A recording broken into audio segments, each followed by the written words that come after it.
নমস্কার। আমাদের নিজেদের ক্ষেতে রোপণ করে এই আনারসগুলি উৎপন্ন করা হয়েছে, পেকে গেছে। এই গাছ পাকা আনারস আজকে তুলে নিয়ে আসছি। এই প্রায় 30-35টি আনারস হয়েছে। আজকে এই 5টি তুলে নিয়ে এসেছি। আর এই কামরাঙ্গা অত্যন্ত মিষ্ট কামরাঙ্গা, এই টক লাগে না, অত্যন্ত মিষ্টি। আমাদের নিজেদের গাছে তোলা হয়েছে, এরপরে বাজারে বিক্রয়ের জন্য যাবে।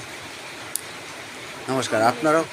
আপনারাও সকলে এভাবে তৈরি করবেন, তাহলে নিজেদের সার ওষুধ ছাড়া নিজেদের ফল বাচ্চা কাচ্চা খেতে পারবে, তাতে কোনো ক্ষতি করবে না। বাজারের ফল ফলাদি তাও তো বেশিরভাগই মেডিসিন দ্বারা তৈরি, তাতে মেডিসিন প্রয়োগ করা, তাই সেগুলো খেলে শরীরের পক্ষে ক্ষতিকর।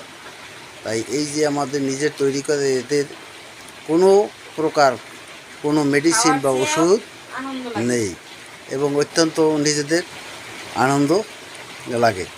নিজেদের এই গাছ পাকা ফল অত্যন্ত মিষ্ট, খেতেও সুস্বাদু।